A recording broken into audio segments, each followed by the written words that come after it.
What's going on, everybody? Welcome back to the Beyond Ordinary podcast, where we connect with great people doing great things. I have a very special guest with me here today. Some of y'all may know him as an author. Some of y'all may know him as a speaker. Some of y'all may know him as a stock guru, but I know him as a great brother putting on for his community. My good man, Chris Sain Jr. How are you doing today, Chris? Man, Miles, I want to thank you so much for having me, man. I'm doing excellent. Yeah, man.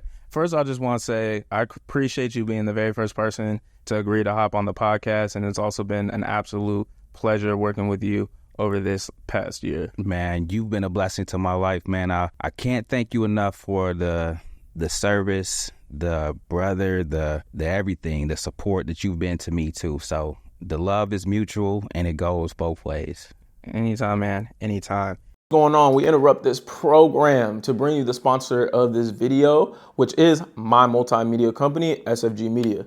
So what we do is we increase the brand of content creators and business owners and bring them monthly recurring revenue with short form content. So how do we do that? We have a team of editors that come into your business, they edit all your shorts, and they'll distribute them on all platforms. So that's Instagram Reels, TikTok, YouTube Shorts. And the reason why we do that is because it gives you the most viral potential, the most growth. And if, one platform such as TikTok gets banned for whatever reason, then you're on multiple platforms and you're not really boxed in, right? And guess what? The best part is it's all done for you. You don't have to lift a single finger. So then from there, as we're, posting consistent content, building your audience, getting the views, the audience is compounding on itself. That's the top of the funnel. Then we push all those views to the bottom of the funnel, which is your product. So whether that's a coaching call, whether that's a paid community, whether that's an email opt-in, whatever. So that's the bottom of the funnel. And that's how, we bring you your monthly recurring revenue or your email opt-in, whatever the bottom of the funnel looks like for you. And Chris Sain is actually one of my clients, and he's been with me for an entire year. So if you want to check out Chris's channel, his Instagram, his YouTube, and see all those shorts, my team did all that. So if you're interested in getting some work done, shoot me an email at m.youngblood@sfgmedia.org. I'll also leave it on the screen for those of you watching this on YouTube. Now, back to the show. So the basis of this podcast, Chris, is to really highlight people's journeys. I've found that a lot of people will go to your channel and see that you have, oh man, he has $1 million, he got 500,000 subs, he just got it all, right? But they don't see the journey, the struggle. What's this? You have a saying. It's most people see the end result. Very few consider the journey. Absolutely, absolutely, and that's the whole reason why I started this podcast, because I want to highlight the journey. So, Chris, man, take me back to your the very beginning. Let's start with football, college, all that. Absolutely. Since 8 years old, man, I would say that's when the love for football hit me. I was fortunate enough to be what I would call a natural athlete, if you will. So humbly, I like to say anything with ball in it, I was decent at: football, basketball, baseball. But the things I gravitated towards was football and basketball as a primary driving forces coming from my community. So for me, those were the things that put me on a fast track to success, because at the time, around 8 years old, I also had a brother that was going into the penal system he was sentenced to 25 years of life. And so quickly I knew what I didn't want to do. And I said, you know what? Sports would be the thing that would make sure I don't go down that path. I want to go down this path. And I was blessed to have some very good friends and some people around me that were also just as passionate about sports, football in particular. So we just fed off each other competitively, and that kind of, again, put us on that track, which was consumed my childhood. Football, man, and you played college, correct? Absolutely. I went to Michigan State. That's where I started at before that not going as planned, and then had a stint in community college, and then finished at Saginaw Valley. Yeah. And you were a walk-on over at Michigan State. Kind of walk us through how that was being a walk-on compared to on scholarship. It was very different. So I would say I was the star athlete from my hometown. Right. So to go from the man, if you will, to go to being one of the guys was a huge transition. One thing that humbled me on my journey, people talk about how humble I am now at this stage of my life, but a humbling experience was finally being able to relate to those guys that didn't get to shine on my high school team, because I was that guy that didn't get to shine on my college team, but I was a star myself. So that humbled you in a way that you just go through life with a different humility. You treat things different. You take things a little more. You be more grateful about things. And so that was huge for me, not getting the red carpet treatment or seeing just because I'm a walk-on, and that was due to my ACT and SAT scores. So that put me behind the 8 ball. And so I was not getting the reps in practice, but I was better than the 4-star and 5-star athlete, because now all the political stuff is out the window. We on the field every day, and we can really prove who really got it. And so to have it but not get the opportunity just because you had the label of a walk-on over your head, that injured me in a way where it was hard to recover from, because you had a small window of opportunity to try to do something with limited reps, and oftentimes you didn't even get those opportunities. So the walk-on thing was a huge thing in my life. It put a chip on my shoulder, which is one thing I credit for how I ascended in this phase of my life, because I've never forgotten that. No, most definitely. Just you talking about that just reminds me of the times I had playing soccer, because I grew up playing soccer. I played 8 years, and then I got to Howard, and I was going to try and walk on the team as well. Mm-hmm. But I just remember, well, at the time, I think it's still like this to this day, that Howard isn't all that good at soccer, right? I remember the year I came, the year before that, they only won 1 game. And so I had to really look at myself and be like, am I really going to dedicate like double days, weights, all that to play for a team that isn't that good, and then be a walk-on, and then probably stifle like my college experience? Yeah. Did playing football hinder your like experience socially or anything? It didn't allow me to be a regular student. Okay. So I'm thankful I met my wife, and I happened to meet her. So she gave me somewhat of a college experience, right? But you didn't have a chance to see the regular students. Football was a real job, and it felt like prison, but you can just go home at the end of the day. It felt like prison? That's how structured it was. Oh, wow. I lifted weights every morning at 5 a.m. I had to be in the weight room, and it was like a military boot camp style. Somebody yelling over your head every day, come on, give me another rep. It was that every single day. So I'm accustomed to waking up early. I had to always lift hard and lift heavy. And then you go from 5 a.m. lift to they try to kill you. And that's where they're saying, if it don't kill you, make you stronger. So you have to, after class, you would go back to the facility at 11 to watch all the wide receivers in the Big Ten.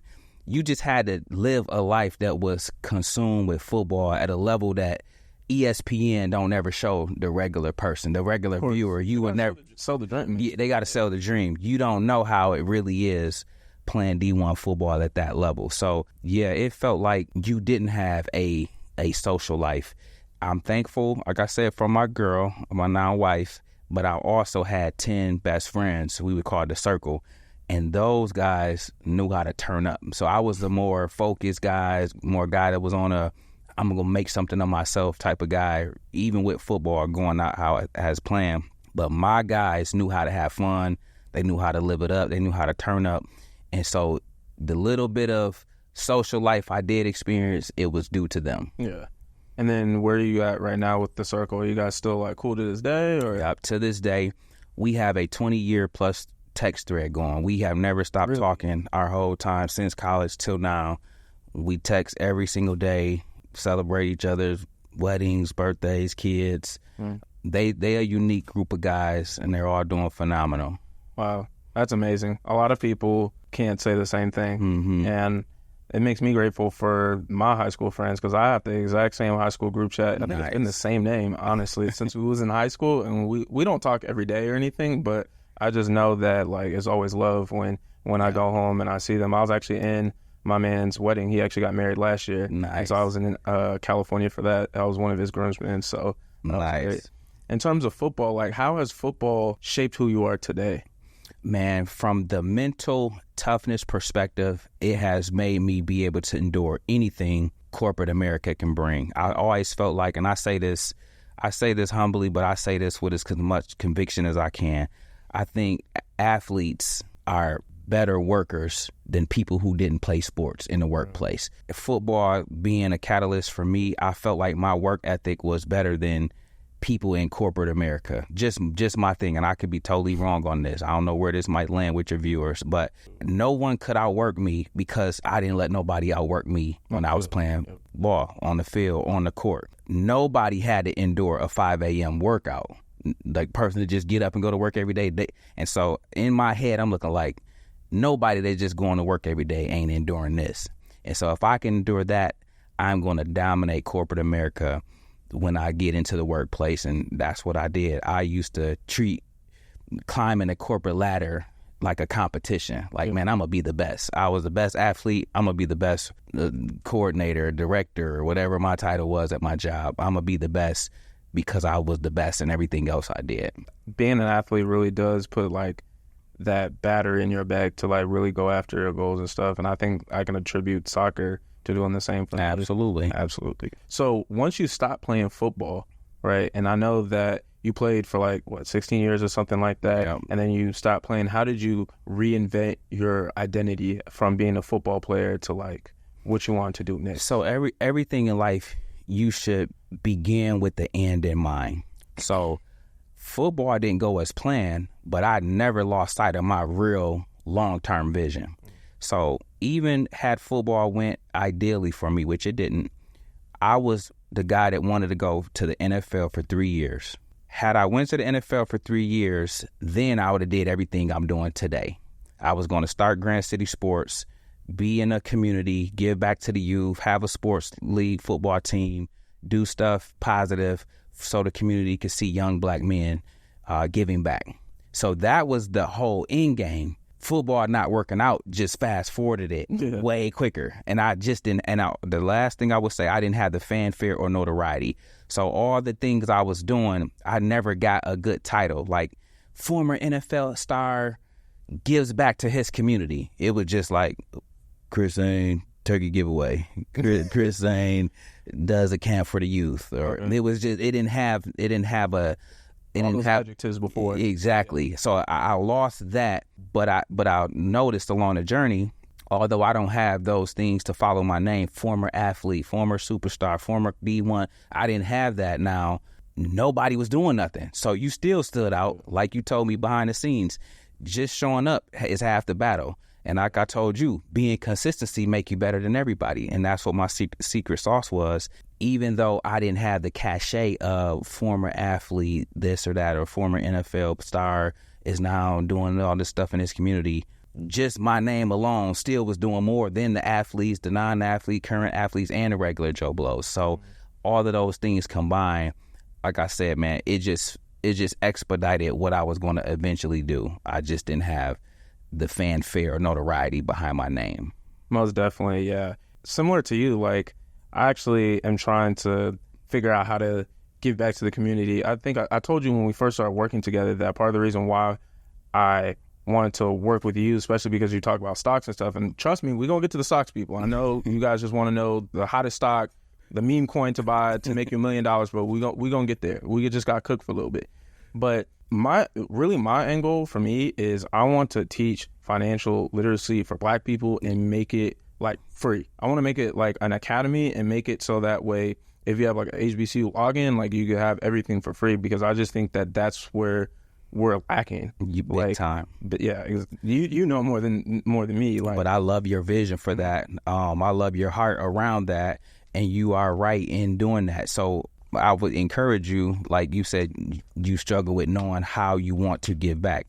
Sometimes you just got to do it, and then you really good at this, but if you do it, you would then, how you're wired, how can I do it better?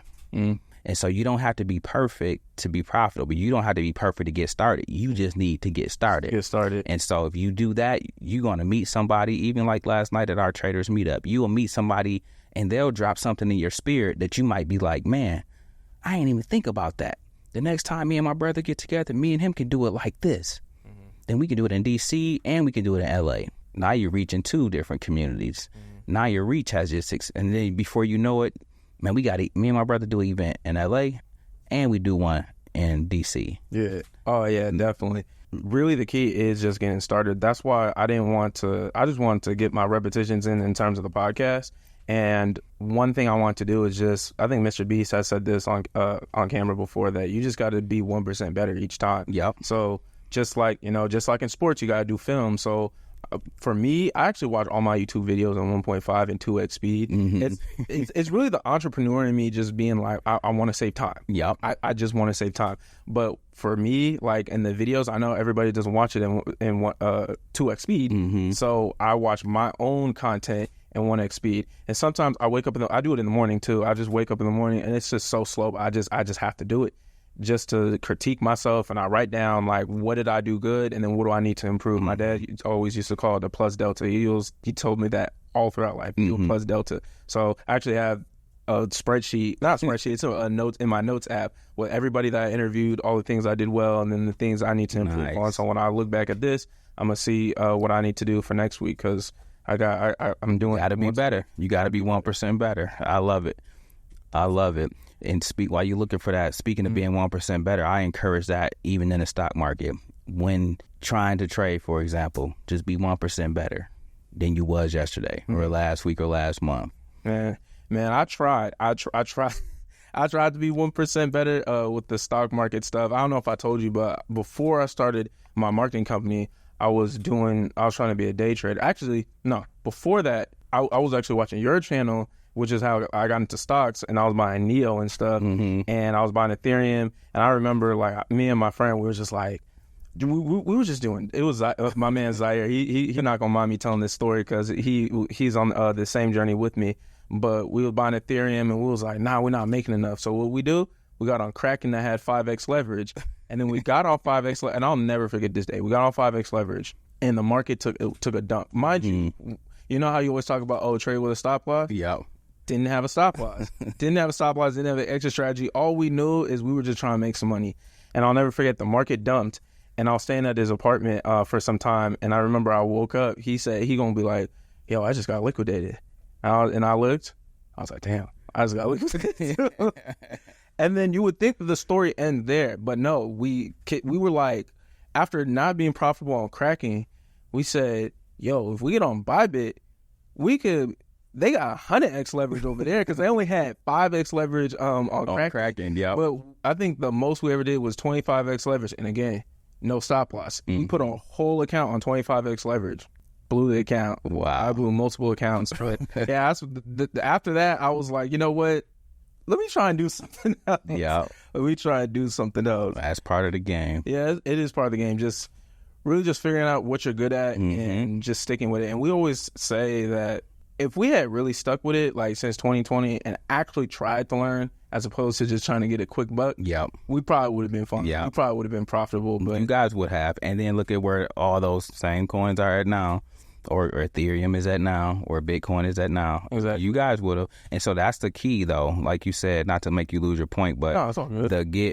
the get rich mindset sometimes consumes the long-term outlook approach that we should have. And so we all go through it. It's human nature for all of us to do it. I have my share of those dying periods as well, and countless people I talk to on a daily has that same story you got. Yeah, you always got to keep the long-term vision in mind, and that's pretty much why I've really predicated myself on is always, you're familiar with Alex Ramosi, right? Yeah, he always talks about always keeping like the long-term vision in mind. Yep. You like, if you're just so short-minded, like, you're just gonna blow everything and make all the wrong moves, take shortcuts and stuff. But in the long run, them shortcuts, I'm not gonna get you anywhere. So I wanted to kind of talk about your book, man. And so your book starts with the quote, "An individual has not started living until he can rise above the narrow confines of his individualistic concerns to broader concerns of all humanity," from Dr. Martin Luther King Jr.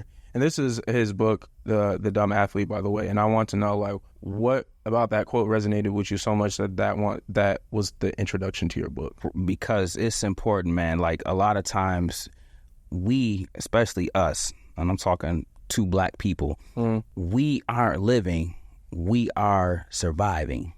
And you don't start really living until you know your purpose, till you know your why, until you get in touch with those two things. And so I'm looking like, man, what better way to jump off the book than something that hit my spirit in hopes that it resonates with others the same way. So that's kind of where I was coming from with that. Yeah. And then you touched on something in terms of purpose. How did you find your purpose, especially as a young Black man coming from the inner city? Like, how'd you go about that? So failures, a lot of times people are scared to fail, so they never try. But for me, my failures helped me find my purpose. And so I was oftentimes, again, although I had success in pockets as an athlete growing up, I started experiencing true failure at Michigan State. And so you can turn it and look at it as a failure, or it can be looked at as a lesson. I'm like, what can I learn from this? So while sitting on the bench as a walk-on, I'm looking like, man, I got all the time in the world to think about my future, because I ain't getting in today. I ain't getting in no time soon, matter of fact. So it helped you start thinking, you start planning your next. And I'll tell people all the time, humbly, I'm not better than nobody. Because I didn't make it, because I failed before everybody, I'm way further than everybody now. Because I had to get to it quicker, because my run as an elite athlete ended really, really quick. So I was already thinking about, these are the things I want to do after I graduate with my bachelor's, after I graduate with my master's. These are the things I want to be as an entrepreneur. I already had that down pat and what I wanted to do sitting on the bench at Michigan State. And then when you were at Michigan State, I think you ran into some trouble in terms of grades and stuff, and then you had to leave for some time, correct? Yep. And then I remember you said something in your book along the lines of, like, you did not want to go home. Like, you just could not stop the fact of wanting to go home. And I want to know, like, what made you not want to go home so bad? Because oftentimes, man, coming back home, that's really you at the lowest of lows. That's really that look of you didn't make it. And so going back home had all of that written on it for me. I'm looking like, man, I don't want to see nobody from high school. I don't want to see nobody at the barbershop. I don't want to see nobody from the community, because they're going to ask, what's up, man? How you doing? What you playing this week? And you had the same answer every time, nope, or man, I ain't even there no more. So I just didn't want to go back home, but that ended up having to be what I had to do. And then that experience of going back home, going to the community college, and then trying to resurrect my career, you know what I'm saying, that was a whole different experience in and of itself, that on some ends relit the fire, but on other ends had its set of challenges too. But all of it to this day has put the chip on my shoulder for why I go as hard as I do today, and why I dominate the stock market, corporate America, and everything else. Most definitely. And I feel you on that, having to go home. So I was telling you behind the scenes as well that I graduated from college in 2020. And I know that was a crazy year for everybody, but me in particular, like, that year, that was a roller coaster. So at the time, I was a senior, but I was also pledging at the time. So obviously I didn't have no social life or anything like that. And I just remember I was like, okay, I could see the light at the end of the tunnel. I could see it. I'm about to be out. I'm a senior. I'm going to be outside. I'm going to have my letters. I'm going to be with my line brothers. It's lit. And I just remember getting that email saying, like, yo, like, y'all got to leave campus and you can't come back. And so I went from literally thinking that I'm about to have the littest, like, month and a half of my life to being back home. You got to go back to L.A.? Yeah. No, I'm from the Bay, but, like, I have to go back to Cali. And so I'm over here, like, I'm already sick that I have to go home, right? And I got finished the rest of my senior year online. My professors don't really know what they're doing. I had to get a certain GPA in order to graduate and all that stuff. And then, I was able to, grind it out and finally graduate. But the number one thing that I told myself that I wanted was I wanted to have a job lined up after I graduated, because I was in the school of business. And for 4 years, like, literally every time I told somebody I was in the school of business, it was like, oh, you getting a finance degree? Oh, you're going to be set. You're going to be good. You're going to be good. Like, everybody told me that. And so being at the end of my senior year, being at home with no, like, nothing lined up. Oh, I felt like a failure. I didn't want nobody to ask me, but I was able to bounce back. One of my professors, I only took for one class. He actually helped me get my first job. It was online.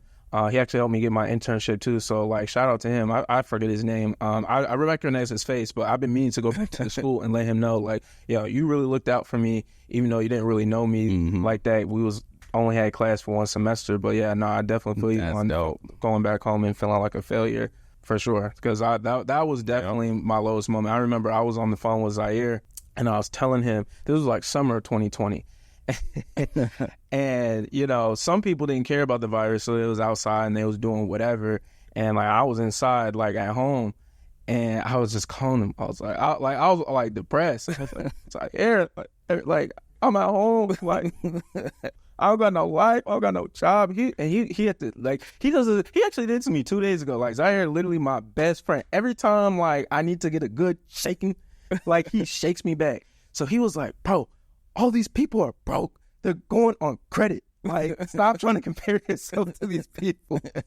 And it's like, yeah, that just, that's funny. Yeah, that's why he's my dog. I wish he could have been here, but he has some business to take care of.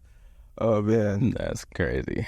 So, Chris, walk us through, and I'm sure you remember the date, February 20th, 2021, when you had that life-changing event happen to you, and how that played a pivotal moment in your life. The car accident? Correct.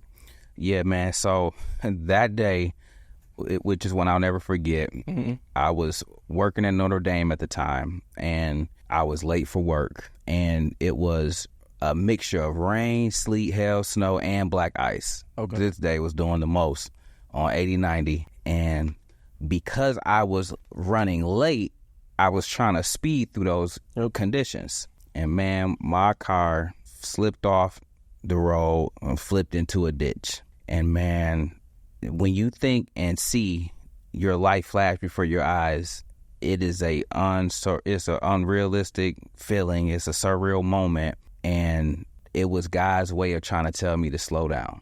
That day put a lot of things in perspective for me, just getting back to, remember I told you, sitting on the bench at Michigan State, I had time to plan my life out. So people think you just an overnight success, but not knowing you scripted this whole thing out. But the things that I scripted out, I got away from.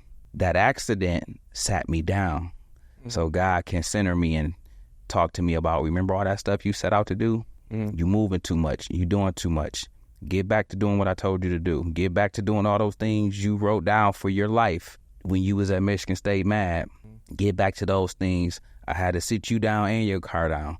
So I make sure you ain't going nowhere. And that's what that moment did for me. I was unscathed. I got out of that accident. Car was totaled, but nothing was wrong with me. And again, without my vehicle, I had to sit at home. And when you're sitting at home, you can't go to work. You can't do nothing else. You're just in your thoughts. And it just helped center me and get me back focused on my purpose and the things I was set out to do. Yeah, that's real, man. And I'm not going to lie. When I have it right here, you said that God spoke to you and said, I need you to slow down, reevaluate why you're doing the things you're doing.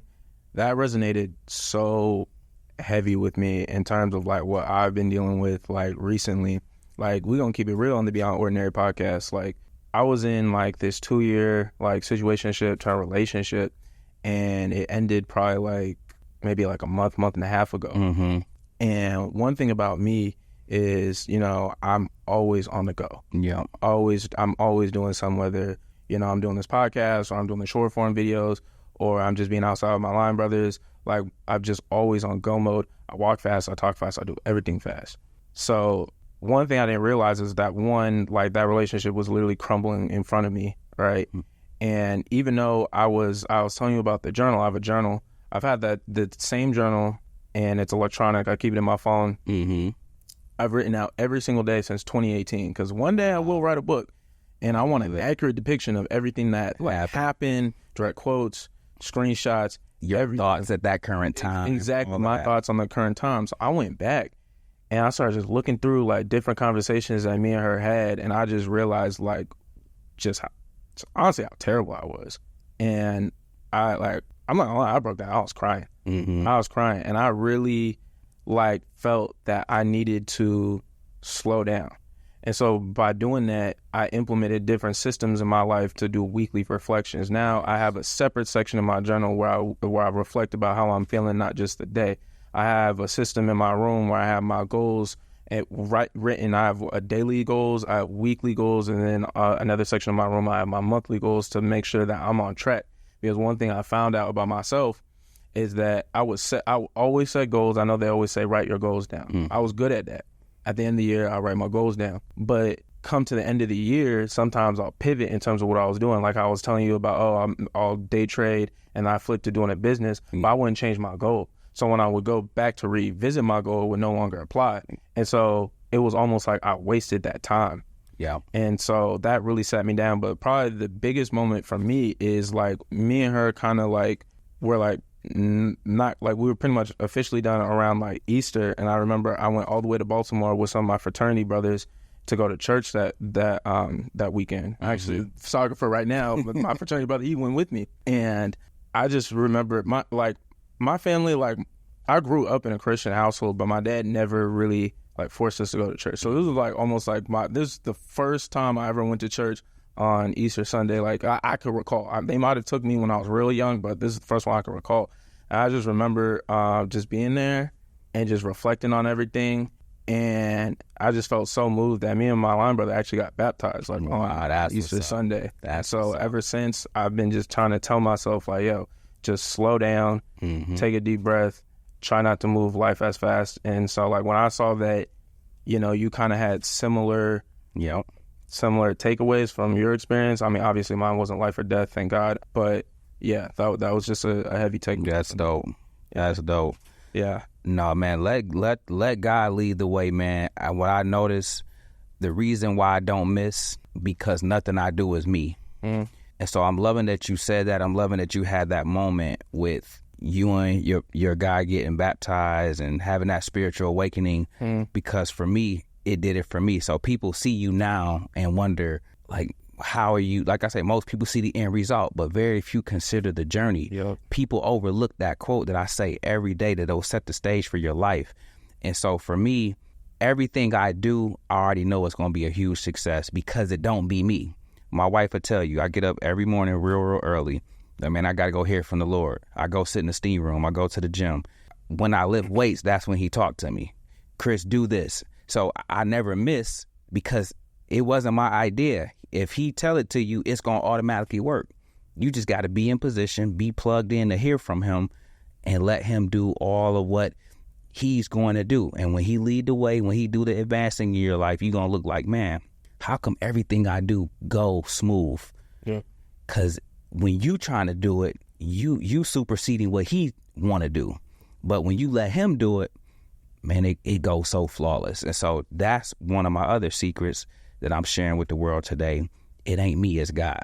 And people need to know that, because people will see you but miss the favor that's on your life, thinking, oh, Chris just successful by default. No, that's the Lord blessing me. I'm walking in his grace. I'm walking in his favor. So that's what that be. Yeah, definitely. So growing up, did you like grow up very religious? I think you mentioned in your book that you had a friend that kind of introduced you, or kind of you went on your spiritual journey with while you had. Absolutely. Yep. I didn't. My mom and dad took us to church, but like kind of how you said your dad was, like they wasn't overly religious people, and neither were we. But my college roommate, he was on fire for the Lord, but he had a swag about how he was on fire that I could relate to. He wasn't a preachy dude. He was laid back. He talked to you about the Lord in a way where it wasn't overbearing. You know what I'm saying? He would just, like, everybody partying, turning up, he'd be like, man, I'm about to go to Bible study. Everybody partying, turning up in the dorms, he'd be like, man, I'm about to go read Proverbs. He just was swaggy about it, but never forcing it on you. Yeah. And then he used to always have the right kind of worship music playing. You know what I'm saying? Like and I like certain type of songs. I even work out to worship and gospel music because I can't do the mumble rap. So he used to have solid worship songs playing, and he had a solid swag about the kingdom. And so I'm always who I am, but he showed me, like, man, you can be a man of God and go about it like this. And he was a dope athlete. He played DB as well. Shout out Delando if you happen to see this. But he was just an all around solid guy, but was on fire for the Lord. But it rubbed off on me in a way, and I also was hitting rock bottom too. So it was a good timing too, because sometimes that's when you grow the closest to the Lord, when all your plans that you try to do don't work out. So God was like, you know where to go. God was like, you ready to let me take the wheel? You ready to let me take over now? Yeah. I'm going to take you to the heights. I'm going to make you more successful than everybody at Michigan State, Everybody that you know, I'm going to take you way past all of them in everything. And that's what he did. But I had to surrender. I had to crucify my ego. I had to get to those levels to be fully open so he can use me in that way. Yeah, definitely. I've been trying to get back in my spiritual bag as well. Like after me and my line brother got baptized, we went to church every Sunday. That was for, the month of May. And then I had to go shoot a podcast at the beginning of, the whole month of April. We went. And then in May, I had a podcast, but I've been trying to be consistent with it. Like, but it's hard. It's hard. Yeah. How do you find your time to worship? What's your schedule? It's a part of what we do every Sunday. If we're not traveling, we try to attend worship, not go online, not listen to it on YouTube. We try to be in person worship, but then we are the church, so it's about how you live too. You ain't got to always be there every Sunday to let how you live be a blessing to people. So like loving on people, blessing others. Like I must always say, my greatest prayer is, Lord, bless me so I can bless others. So I'm just waking up every day either looking to serve or looking to be a blessing to other people. And that's how I start each day. That's how I wake up. Who can I bless today? That's the first thing I think about when I get out the bed. Who can I bless? Whose life can I help make better than it was prior to meeting me or prior to having an encounter with me? And that's how I go about it. So it ain't just about always going to church, even though that helps because you need to be in fellowship, but it's also about, do people see the God in you when you're out and about? And that's what I hope. And that's what I hope comes through daily in my videos. Or if somebody meet me in real life, they'd be like, man, yeah, it was something different about Chris, man. And so that's what I'm hoping people resonate with. So I want to transition to some of the other things that you brought up in your book. You were talking about you were chasing status, like that notoriety that you were talking about. I think especially young men, young African-American men, like that's, kind of what we're programmed to, chasing status, whether that's a rapper, ball player. Like it's not necessarily that we want, well, some people might actually want to be a ball player, right? But what they really want is the status. Because you could be a ball player and you could go overseas and technically be pro, but you're not going to get that status. That's why everybody wants to be in the NBA, because you don't have that status. So kind of give me your thoughts about chasing status, especially as a young man. Yeah, I had to really wrestle with that. Again, talking to God. One difference between me and the other content creators or people you'll come into contact with, I had to make a decision early on, fame versus fortune. A lot of people are chasing fame, they're chasing status, and I would rather chase purpose, chase fortune, chase God, chase after those things, because all those other things will come on to you. And so early on I made that decision, but I learned the people that's chasing those things will be willing to do anything for it. And one thing about me, I'm unbossed, I'm unbothered, and I'm unbought. So I'm a threat to everything because you can't lure me. You can't make me not be a real dude. I'm going to be me. I'm going to always talk about God everywhere I go. Whatever I want to talk about, I'm going to be who I am, because I'm not caring about being in the in crowd. I don't care about being cool with this group of guys, cool with that group of guys. If we are cool, it's going to be off the natural merit, because real recognize real. But it ain't going to be because I'm conforming in any way, shape, or form. And so I was always clear about what I was chasing. I was chasing after God. I was chasing after purpose. And everything else came to me from chasing those things versus chasing materialistic things, chasing women, chasing drugs, chasing alcohol, chasing the stuff that unfortunately our culture happens to chase on a consistent basis. So there are some self-improvement channels that advocate for, especially, young men being on their purpose and, chasing not necessarily status, but really chasing greatness, trying to build their empire. And a lot of them have said that to not date seriously, kind of just do casual, all that stuff until you hit your goals. What are your thoughts on that? Should a young man find a good woman young and then build with her? Or should he just wait to get, maybe a better option once he's already made it? A few things young men got to know. You have to get yourself right first before you can be right for anybody else. And so sometimes we want to jump into a relationship when we ain't bringing nothing to the table. We stand at our mama house. We don't have much. We don't got a job. We couch surfing. All those things are natural parts of life. That's not necessarily bad. That's a phase. You want to get through that phase and be getting yourself together so that you can be a provider. You can be what your woman or your significant other needs you to be. So sometimes we skip that process to jump in a relationship, and then finances is a number one cause of discord and dysfunction in relationships. So if your girl is mad because the money is funny, whether she ain't making enough, whether you ain't making enough, y'all already on shaky ground because nobody did the work of getting themselves together first. So that will be my message to young men. Work on you. Them girls ain't going nowhere. I always often say, if you miss one, they like buses. Catch the next one. Or y'all ride trains here. Catch the next one. And so when you understand that, you get your affairs in order. I always said, my wife and I are successfully young married couple, but we were both well-to-do as individuals, and people overlooked that. She was going to be successful whether she married me or not. She was already on that trajectory. I was going to be successful whether I married her or not, because I was already on that trajectory. We just happened to be equally yoked. We just happened to form a covenant and a union. And now our marriage is one that should be exemplified and shown to the masses on how to really be truly in love, married, monogamous, and really successful. Not the pump fake success that they show online, but somebody that's really doing it. And so, again, but she was well-to-do with or without me, meaning she was on her A game. I was on my A game. And so when you can do that, man, relationships is a piece of cake. Definitely good advice out there. So for all you young men that think that you're just going to, casually date but not really work on yourself, it's not going to work out. You got to take care of yourself first.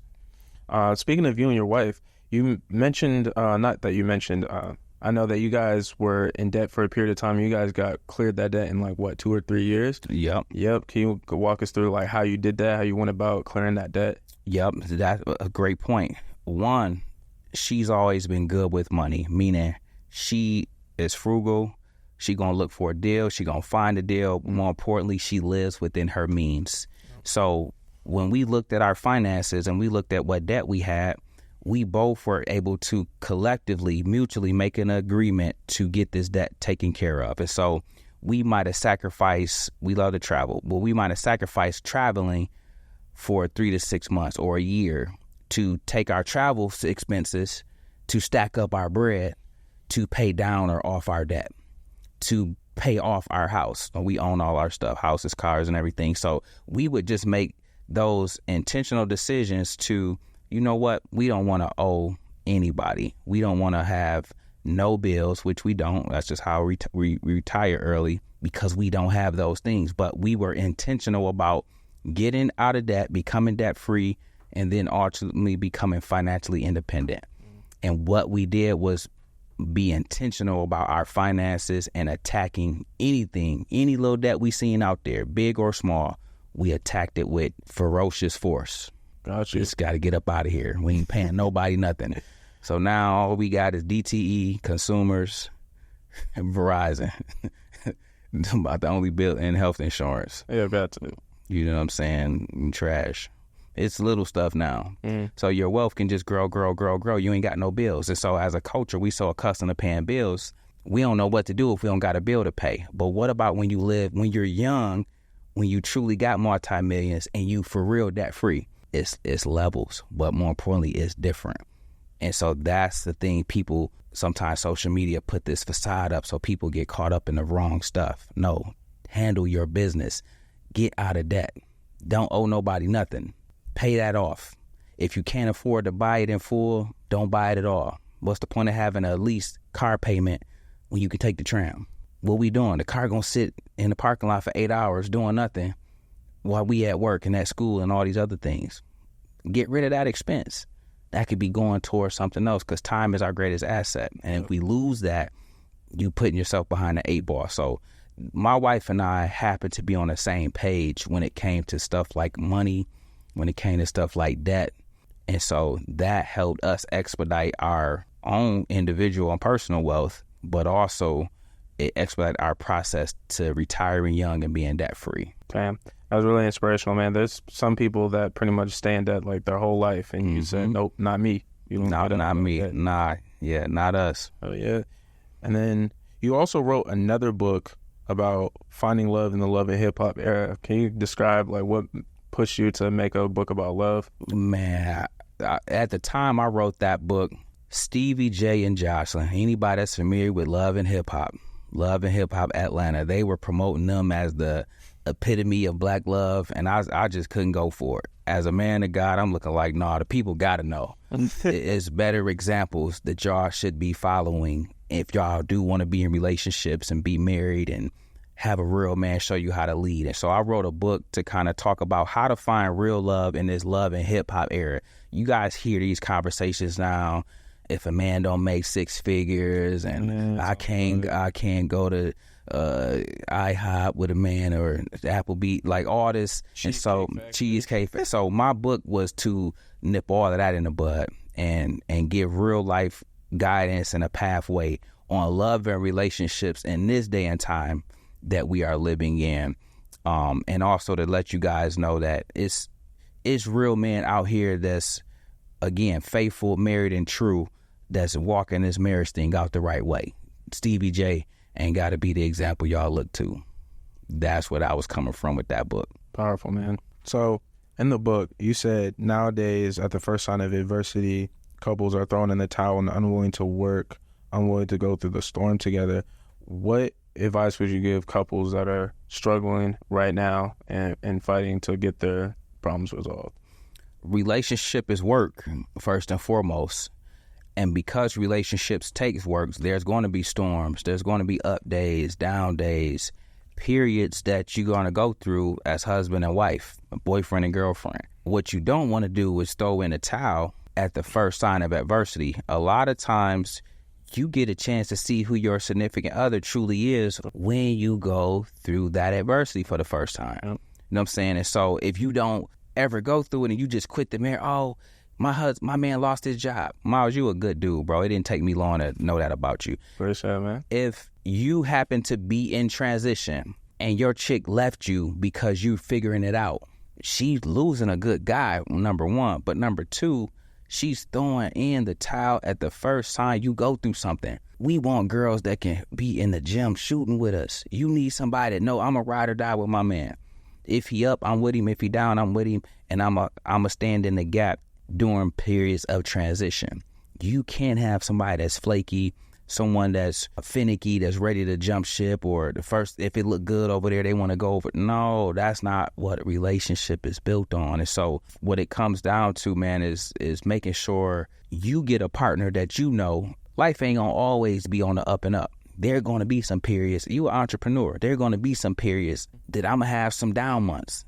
I need to know my girl ain't going to try to bail on me just because this month is a down month. That don't mean my whole life is going to be a down. It's just a period of time. It's just a period. And so be intentional and be very, very choosy and picky about who you rock out with. Listen to this. It was this one young lady I was dating before my wife. And she, for example, she used to always check my phone. Huh? Like she'd go through your phone? So like this. I'm a dude, naturally, I put my phone down like this. That used to just irk her. Why your phone flipped over? Why your phone flipped over? Who called you trying to avoid? I'm one of the realest people y'all will ever meet, and I'm more transparent than anybody. I ain't never trying to hide nothing. Just like I told my wife, I had all the girls at Michigan State. She gorgeous, but that's facts. I ain't hide nothing. I just sit my phone like this. That used to bug her, but I'm happy I got that sign early.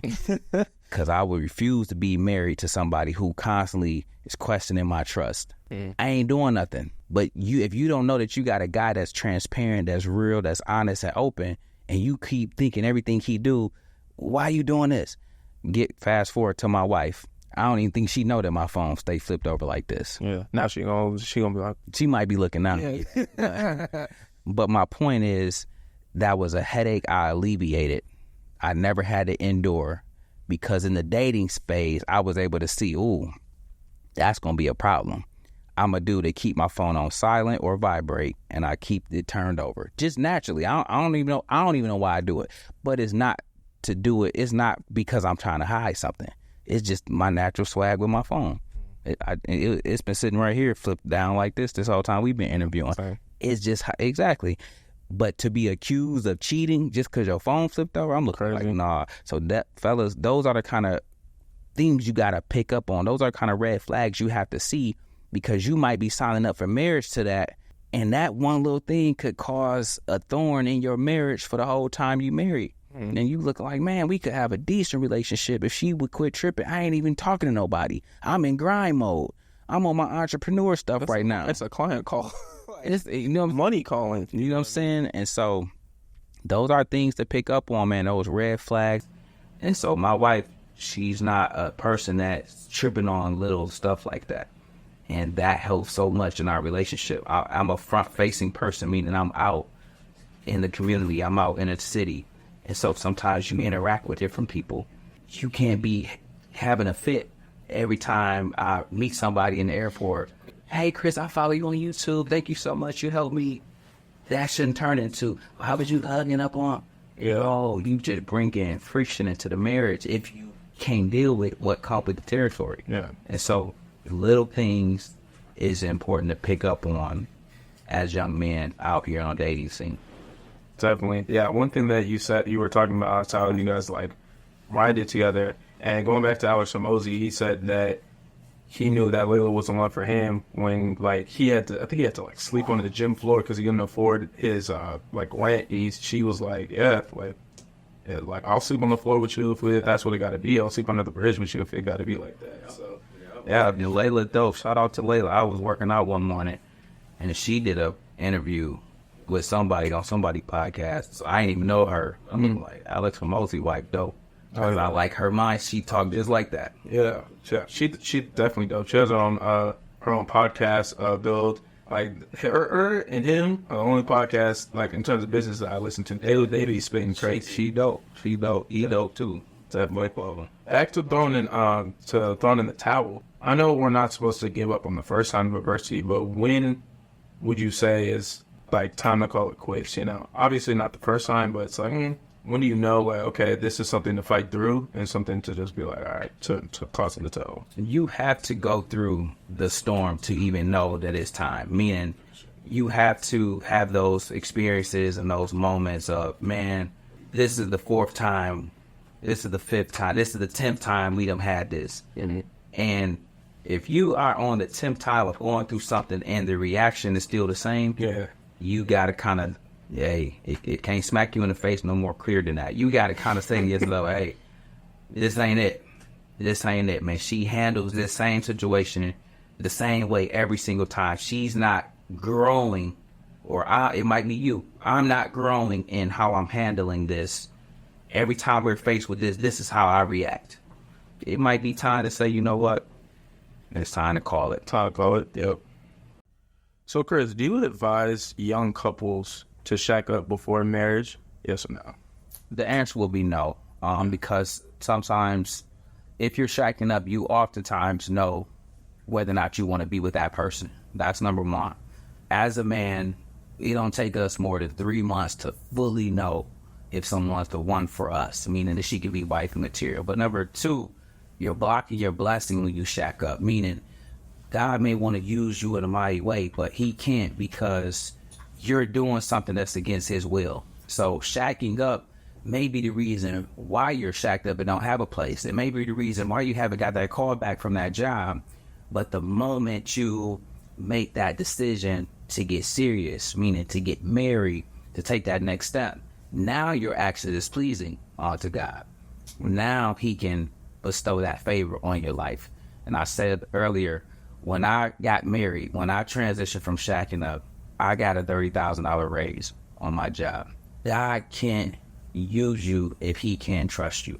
And so for me, it all stemmed from making the right decision, getting on the right side of the will of God, and then letting him be God and do his thing. Yeah. Well, Steph. So it was game over. My wife will tell you to this day, we saw that first YouTube check come in, That first one was like maybe 6,000, 7,000. Then the next one was 10,000. And then it went to 35,000. And it ain't never came down. And I said, oh my, I thought YouTube, I called you, man, y'all short as me? Y'all short as 35K for me? Right. You know what I'm saying? And then in that first year, by the end of that year, after being monetized, we made 200K that first year on YouTube.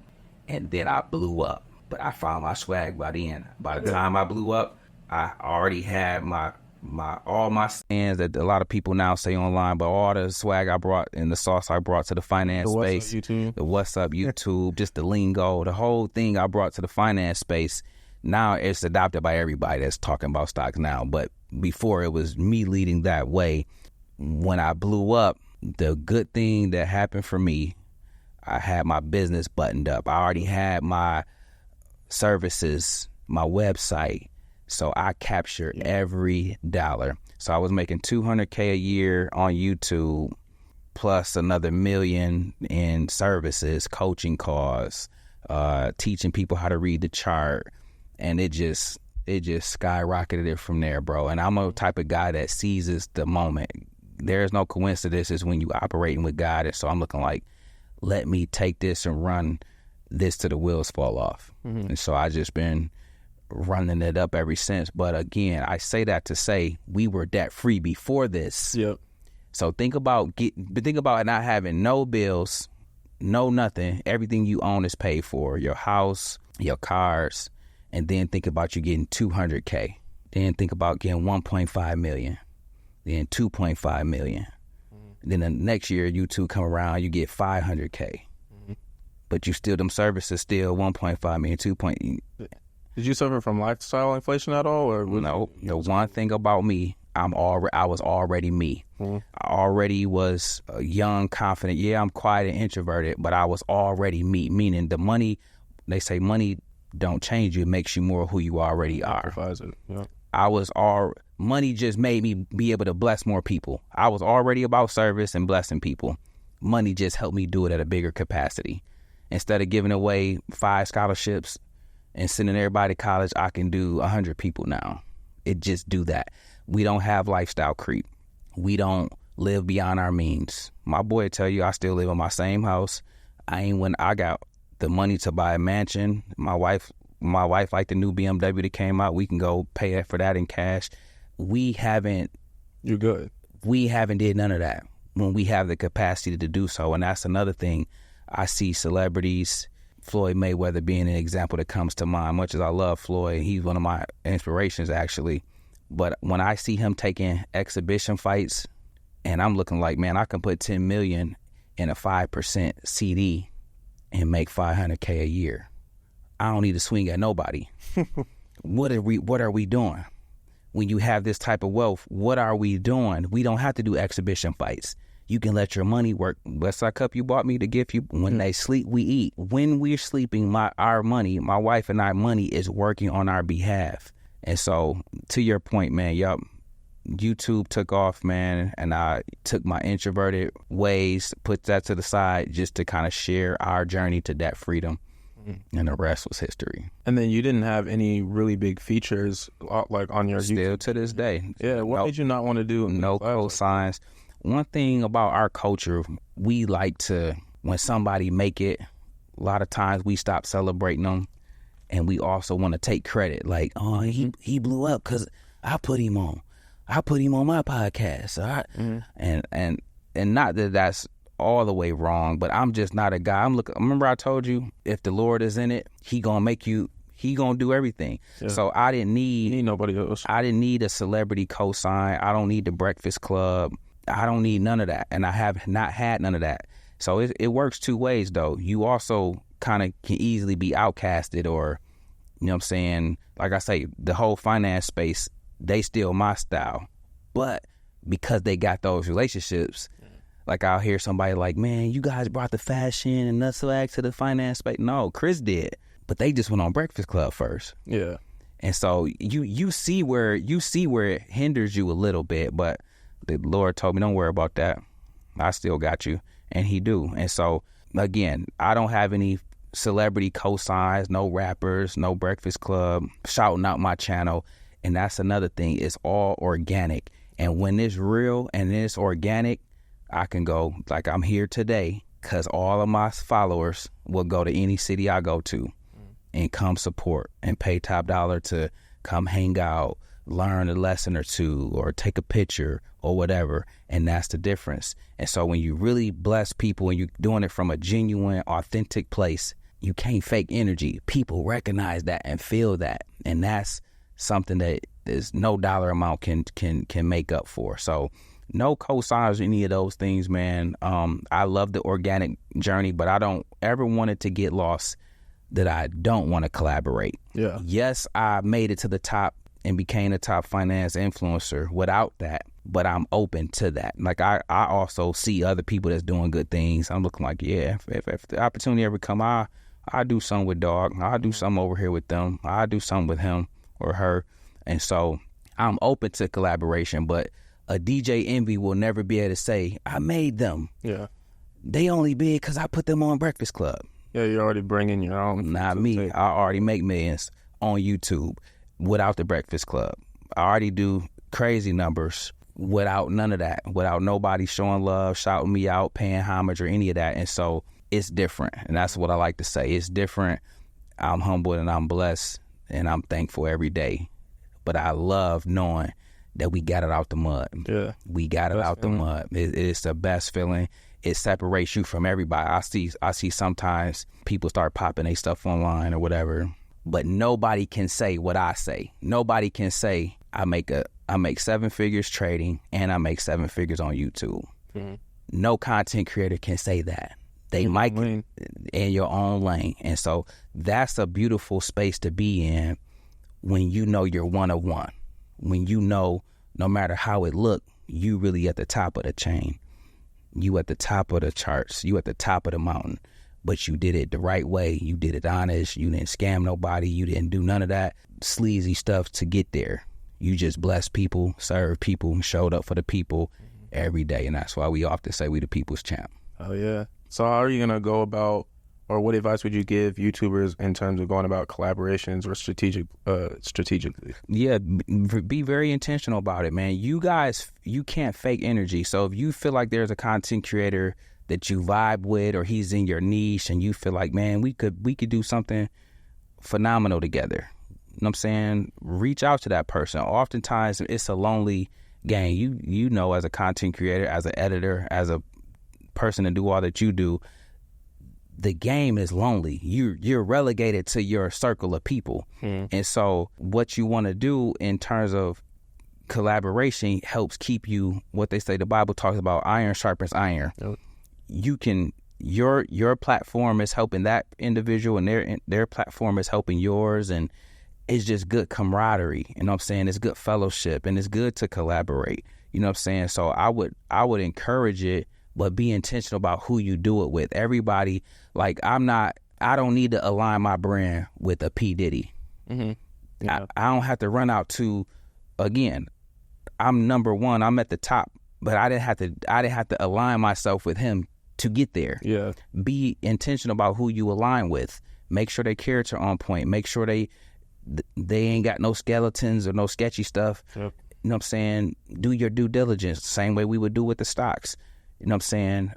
And so then that's when collaboration, when it's fruitful for all involved, that's when it's a beautiful thing. Definitely. You always got to keep your brand in mind. And that's probably the number one thing that I've learned from Alex Hormozi is that brand is so important. And I was just telling you about the bad experience that I had in New York when I shot that podcast. And I could have easily, like, I'm not gonna lie, when I walked into the room, I went into that, I was like, I'm gonna get my footage. And once I get my footage, I'm gonna leave the worst review of all time. Like, I was ready. And then I get there, so it was two different people. It was a videographer who I didn't like, but then there was the person who I actually bought the space from. Mm-hmm. Come to find out, the guy who bought the space from was a Howard alum. So I was like, damn, I can't do it to the film. I can't. I just couldn't do it. So I just left him a 4-star review. Basically said, like, bro's cool, but if you're going to get the videographer, don't even bother. Because I wanted to, like, I didn't want to ruin my brand, and I also didn't want to put a stain on another Howard alum, another black man's business and whatnot. And he was cool. He reached out. Like, I remember I was having trouble getting the footage. He reached out to me and whatnot. And I know for a fact that, like, if I would go back to the space again, I would just bring my own videographer. Yeah. And so I know that, like, I just wanted to, like, kind of not burn that bridge. And I feel like a lot of people don't have that same mentality. They're going to sell themselves out for a check, like you was talking about, like, you know, with the Diddy stuff, like, people not wanting to say nothing because, you know, the things that could happen. But, you know, you didn't sell yourself out or nothing. And I love that you said that. The other thing that I'm happy I did, I appreciate you doing the same thing. You protected your brand, but also I reached the top without being messy. Our culture gravitates towards gossip, drama, and foolishness. Of course. It's 10 times harder to do what I did. Be humble, be a God-fearing man, talk about that stuff literally on every video, and be positive, and you become the top person in the finance space. Now, if I wanted to sling mud at people and, like, name names and get messy, I could have been blew up. Yeah. You know what I'm saying? But I love that I ain't never talked down on nobody online. I ain't never responded to the hate. I ain't never took shots. I just did what I was called to do. The Lord dropped it in my spirit. Tell them how you and your wife got that free. Teach the people how to read the chart. They didn't learn this stuff in school. Teach them how to make money online. And boom, I just stuck to the script without ever getting messy, without ever getting involved in the drama or the gossip. And very few can say they reached the top without a celebrity cosign, a alley hoop from some large platform like the Breakfast Club, or without being messy. Yeah. Messy sells online. It does. But very few people can say, man, he stayed 10 toes down. He kept it G the whole time. Ain't never did nothing but salute everybody and still became number one. Because people think, man, I ain't gonna get no followers. I can't get my subscribers to grow if I don't come at him. You refuse to do that, even though the guy in NY wronged you. And I salute you for that. Thank you. I greatly appreciate it. That's one thing that, like, now that I'm starting the podcast and getting to YouTube, I just, like, having to do the clickbait thumbnails, titles, all I don't want to have to do that. But I know it's part of the game you're going to have to do. I know I'm going to have to name this Exposing Chris Sain, the stock guru. I'm going to have to throw something in there to get the clicks, knowing damn well that it's going to be an actual good conversation, you know what I mean? But you just got to play the game sometimes. But so walk me through the 100K challenge that you did on, I think it was 2020. Yeah. Like how you went about doing that. Like walk me through like your journey, like the stock journey and trading journey and stuff like that. Because I know that's really what the people want to hear. So absolutely. So the 100K challenge is my trademark staple, man. Each year on YouTube, we embark on going from 0 to 100K. And one thing I learned was people love to be a part of something. And who wouldn't want to be part of having $0 and learning how to get 100K? Yep. And so I just use my YouTube journey, my love for teaching, to take anybody who was willing to learn and put in the work, take them on a journey to making their first 25K, first 50K, first 75K, and ultimately their first 100K. And so each year, January 1st, we start this 100K challenge over at 0, and I walk you through the type of stocks you should invest in, how to invest, what to do, and more importantly, how to add trading to help supercharge it. Yep. To reach some of those milestones, 25K, 50K, 100K. And so each year, man, it's been a phenomenal run since 2020, going from 0 to 100K, but seeing everyday people like those of us in this room right here take the challenge and then reach one of the milestones. Yeah. And that's one of the most best feelings you can kind of have, just seeing people. Like yesterday at the Traders Meetup, this lady was like, man, I did the 100K challenge and I made this much money, and I was able to remodel my mom's kitchen.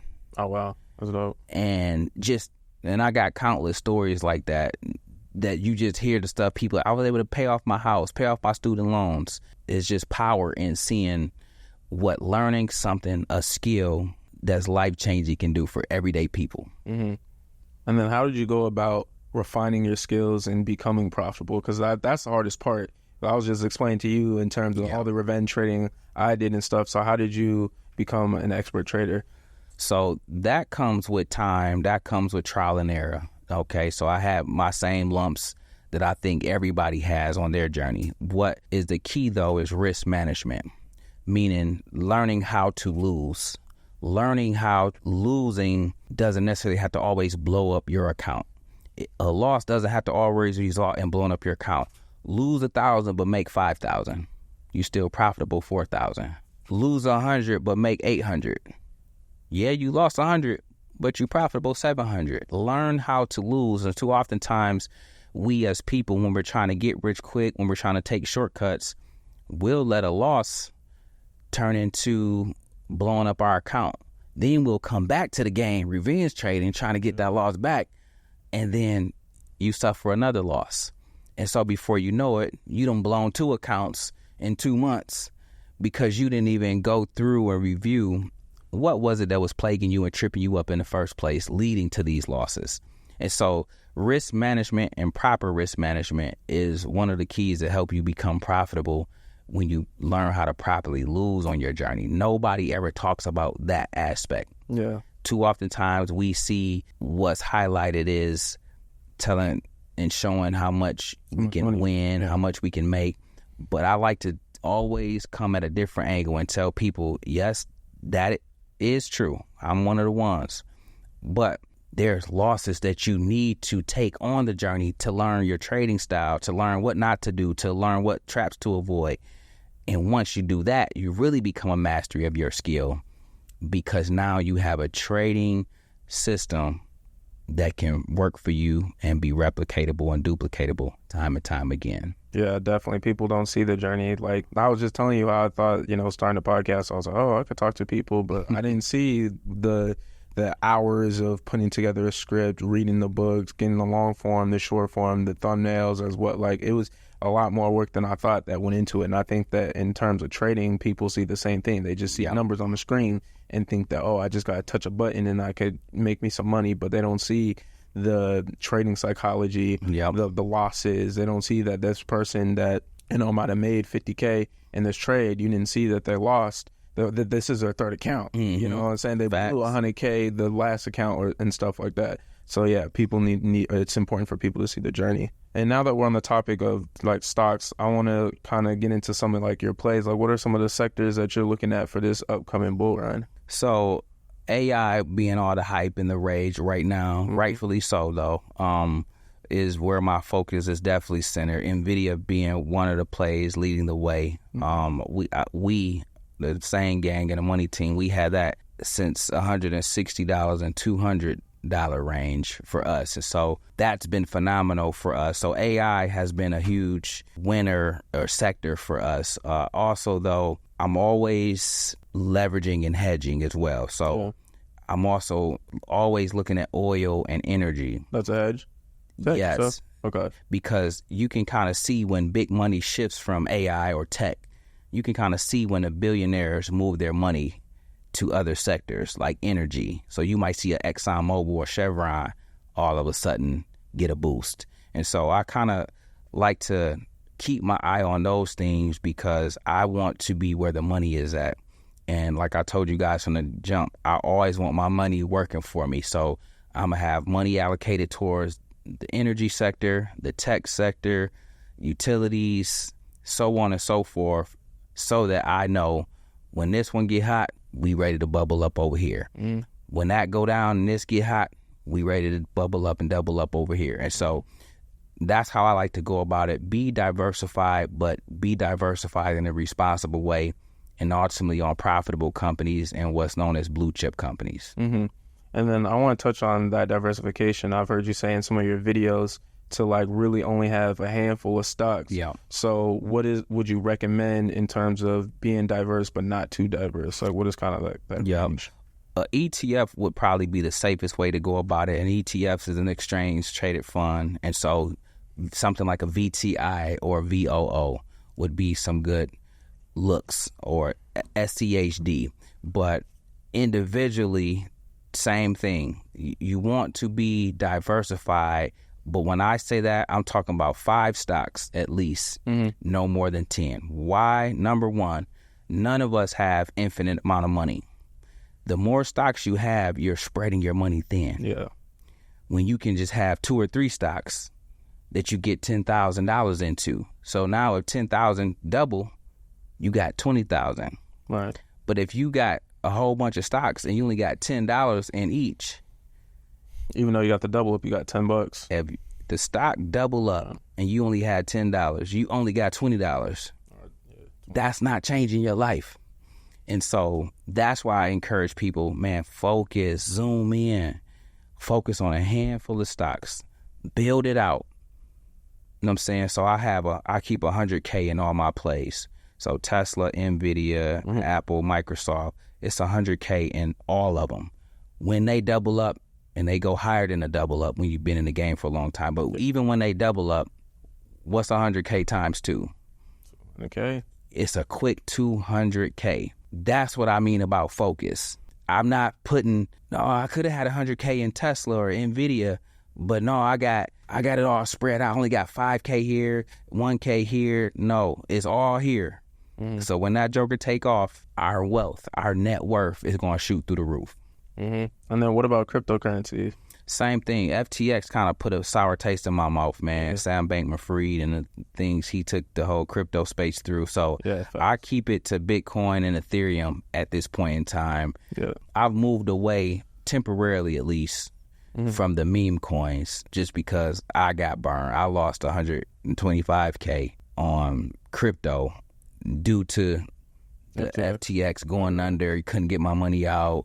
You know what I'm saying, and stuff like that. So I'm still salty about that. And so I just keep it with Bitcoin and I keep it with Ethereum. Yeah, I got caught up in FTX too, unfortunately. I be checking my emails waiting for there's some sort of repayment that they got going on, but somebody called me the other day on a coaching call and they did hear back from FTX. Okay. And they told me they got some money back. Oh, really?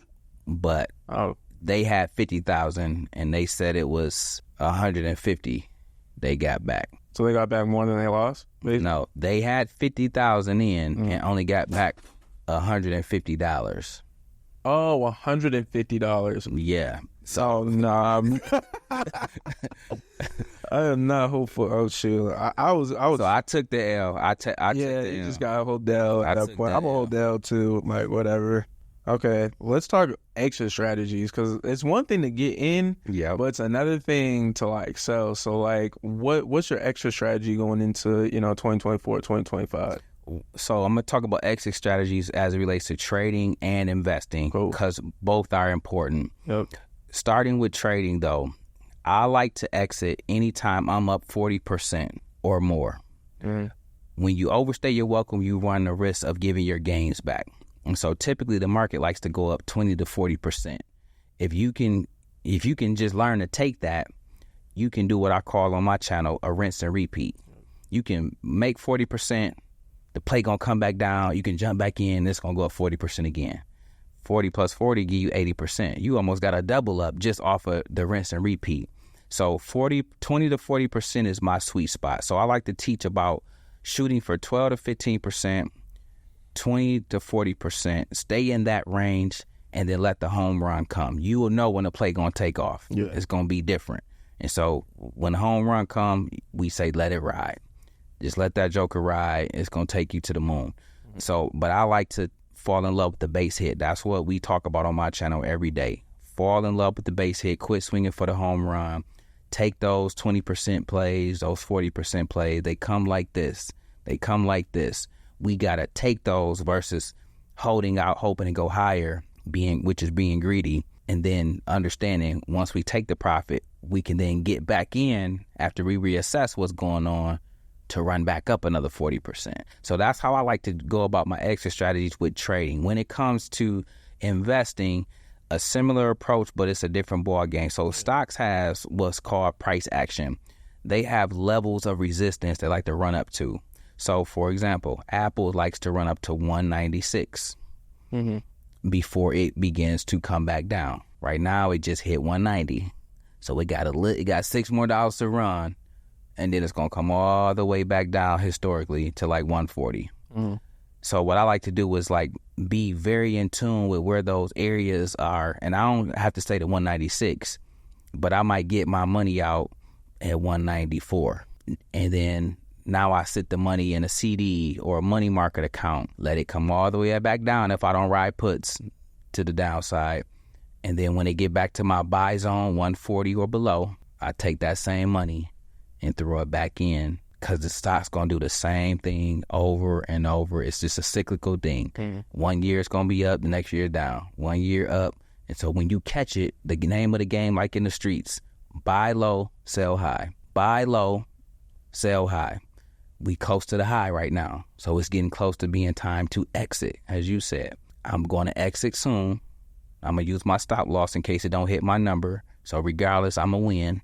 But then when it comes back low, I'm going to rebuy again. You just buy quality companies over and over again because they're going to always produce for you. Your job is just to have it at the right price or the lowest price.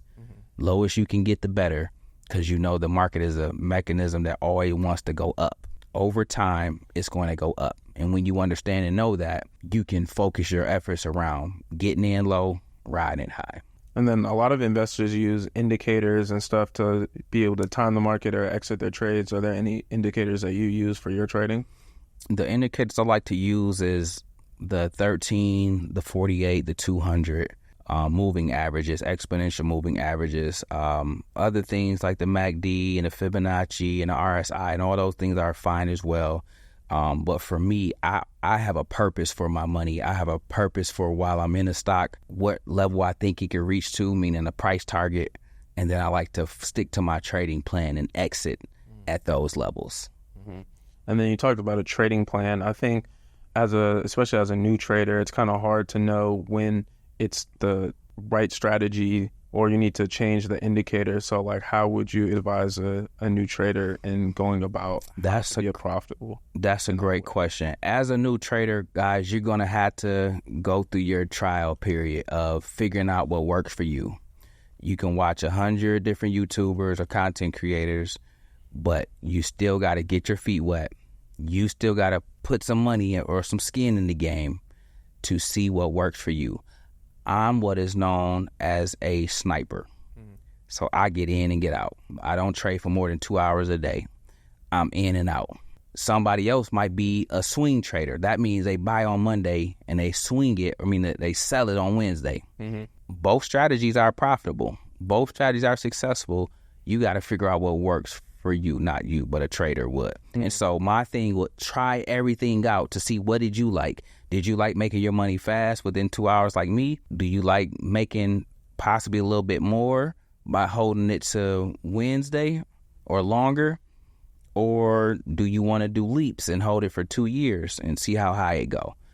There's no right or wrong. It's about preference. But you won't know your preference if you don't try, if you don't get in the game to see what feels good to you. And so that's why it's important to have that period of discovery and exploration to kind of figure out, yep, I like this style. And so that's what I had to do to figure out my swing trading. I didn't like the swing because I don't like to see I make 5,000, then I watch 5,000 come back down to negative 800. I don't like seeing the negative 800. I could have did something at 5,000. I could have took the profit right there. So I said, okay, I know how to do this really good. Let me sell when it's at 5,000 versus come back down to 800. Now listen to this. When it come back down to 800, it might go up to 10,000 and blow past the 5,000. So you might have made more than me. But I'm risk averse. I don't like to see all that. So I'm looking like, nah, I'm getting in.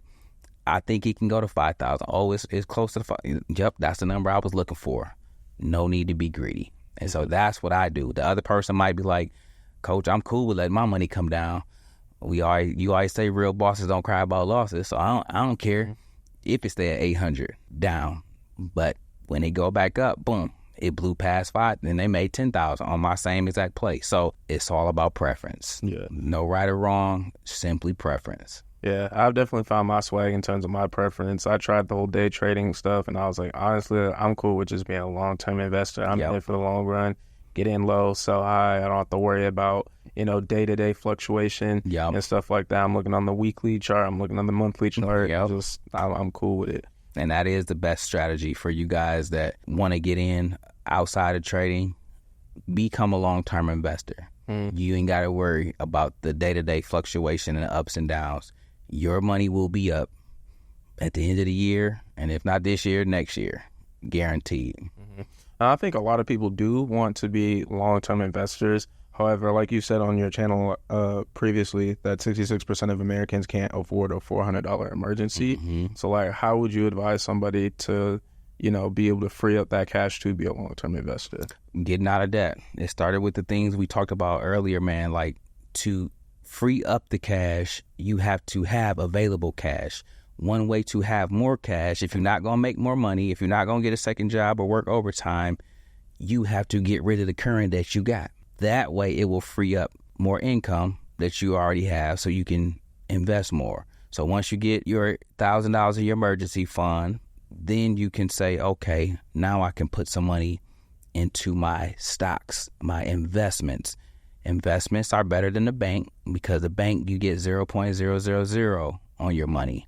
A stock, long-term investing, what Miles said, y'all, this ain't trading, but Miles said, investing, you're going to get 10%, 8%. Don't find something like NVIDIA, you get 400%. So it comes with the game, but 400% or 8% is better than 0.0001. Yeah, and then speaking of investing, I'm thinking of, like, right now, I'm at the point where I'm accumulating, but I'm also thinking about the exit strategy. And then also I'm thinking for, like, the next cycle. So do you think I should try and attempt to, like, short the market, like, coming down? Or should I just be like, you know what, I'm just going to, like, ride this bear market down and just dollar cost average on the way down, as opposed to getting out in time? I am a guy that makes money in both directions. And so I like to ride the market back down. Okay. But that came with time and experience. And so if you haven't done it before, I would kind of suggest maybe taking a small amount of money to ride it down with.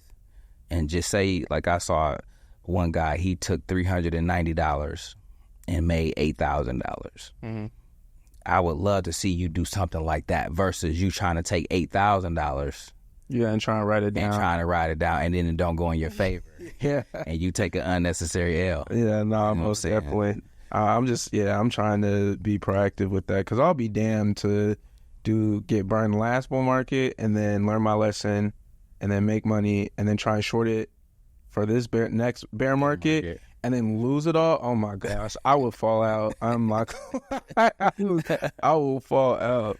Oh man. Let's talk high conviction plays. We talked about sectors earlier, but what are some of your high conviction plays for 24 and 25?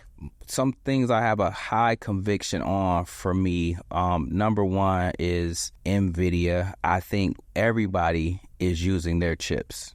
Everybody is using their technology to fuel their AI movement. So I'm high on them for 24 and 25. That's where my conviction lies. However, there's other fish in the sea. Sometimes those smaller companies, like accessories to the big dog, also do well in periods like this. So think about things like SC micro devices, think about AMD, think about Broadcom, AVGO. You have other things that are also going to be beneficiaries of AMD and NVIDIA success, or really NVIDIA success. Other things will, what they say, a rising tide lifts all boats. Yeah. So some stuff just going to win by default because the big dog is taking everybody with them. So be in some of those as well so that you rise up along the way. Now that we're, in a bull cycle, people are going to make money, for 24 and 25.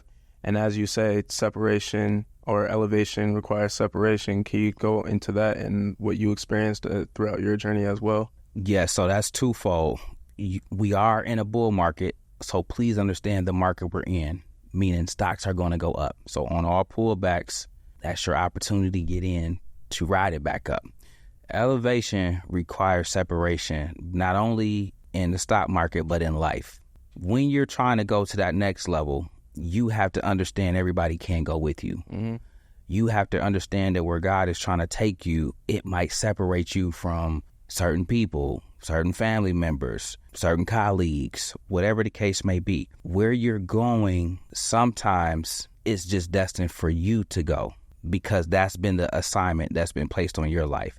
So understand the journey at times might feel alone. We often say it's new devils at different levels, but guess what?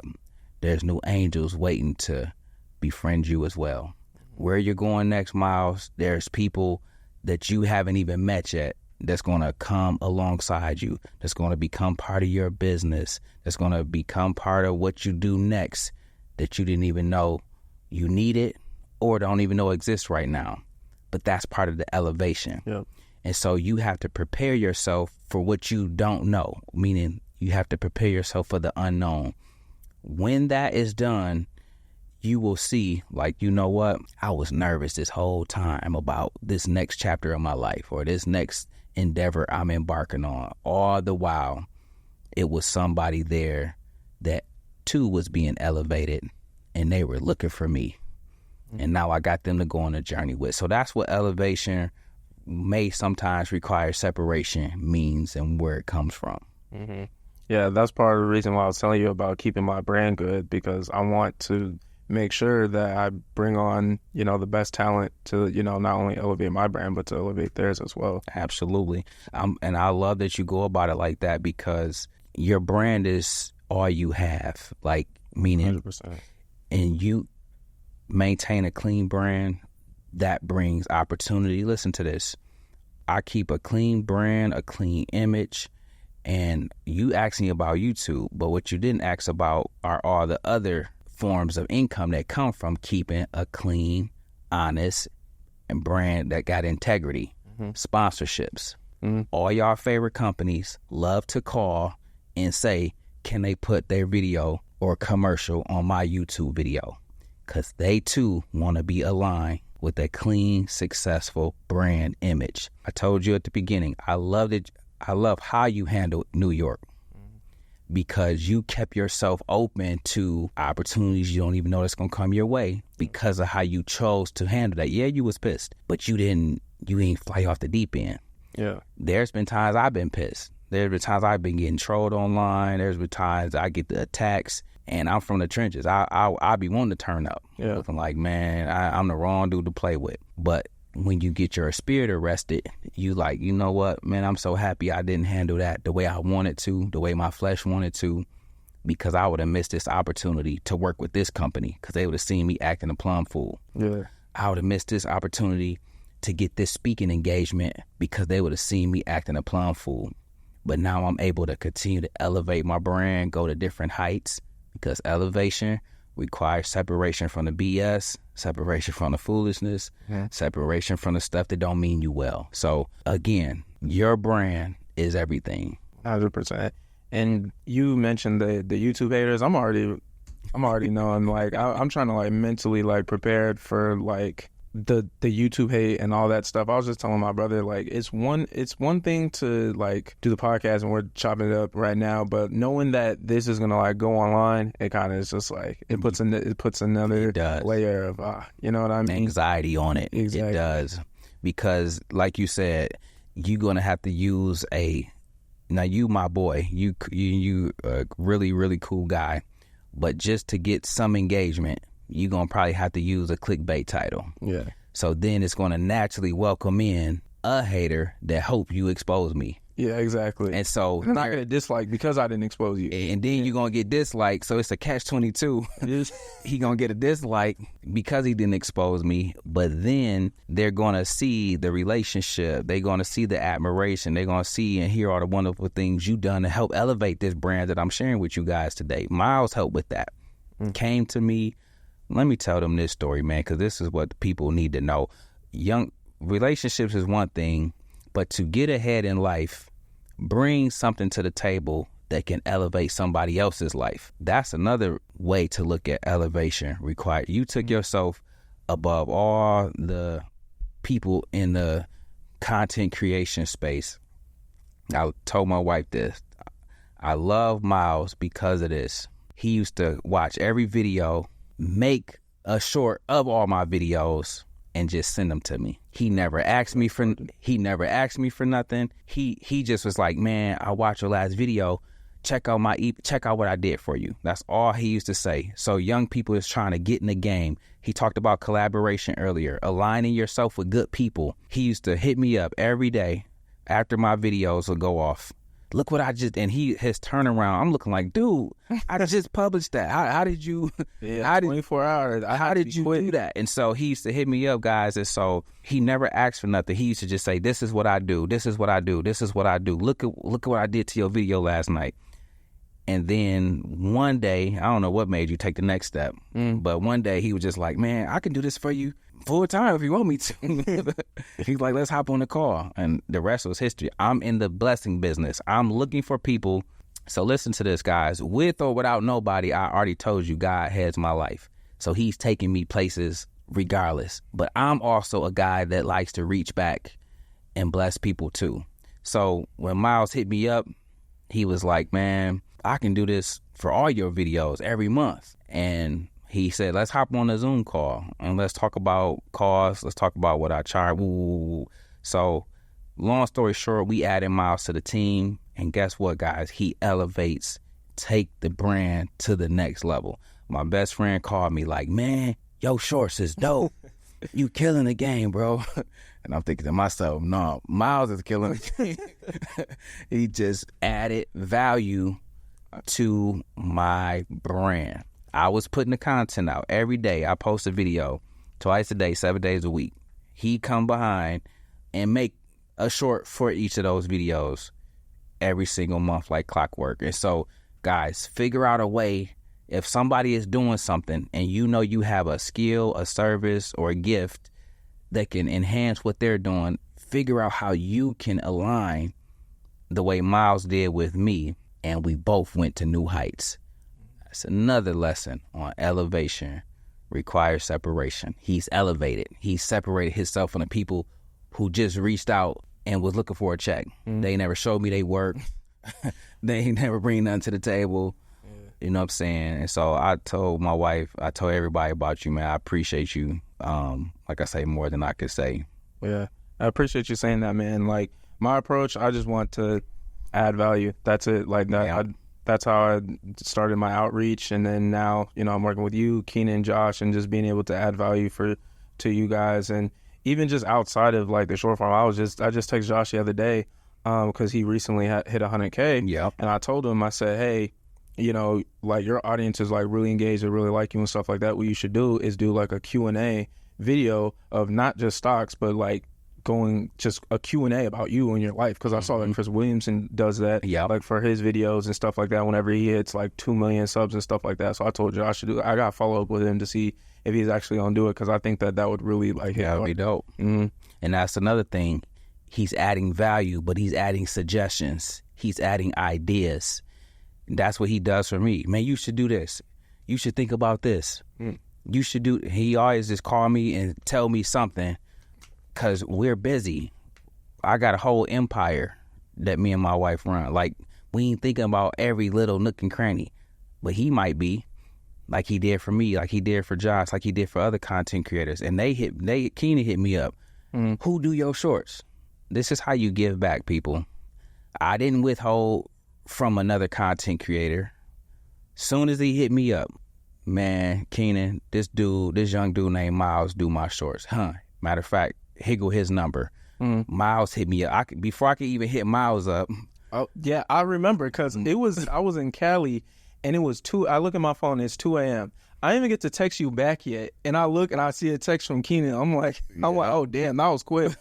Yeah, and then Miles, before I can even get it going, Miles is like, man, Chris, thank you so much, man. I just brought Keenan on board. He's another big content creator. But do you guys see how one beast, one vehicle can feed into another? So now he has 4, myself, Keenan, Stocks, 3 of the biggest finance content creators as his clients. And I'm actually about to interview Keenan too, next week. And it started from him reaching out and aligning himself with the right person. What we talked about earlier in this podcast. Those things are key. Well, Chris, it's been a pleasure having you on the show. Is there anything else that we didn't cover today that you would like to cover? No, you've been phenomenal, Miles, man. A lot of times people always ask me, how to become successful in whatever they do. Yep. Whether it's speaking, writing a blog, being a content creator. The one thing is to, in all you do, be consistent at it. Don't start something and don't finish it. Set goals and set out to achieve those goals, no matter how big or small. Consistency is my secret sauce. Consistency is what got me to the top. I'm not better than anybody. I'm more consistent than everybody. And that's all. That's it. Most definitely. And that's what you guys can expect from me. I'm going to be consistent. We're going to drop weekly. Like I said, we have another episode coming out next week. And Chris, I greatly appreciate you for coming out, sitting on the pod. Been a pleasure working with you over this last year. And yeah, the Beyond Ordinary podcast, we had another great individual doing great things. I hope you were inspired and go get you some money this upcoming bull run. Absolutely. Appreciate it.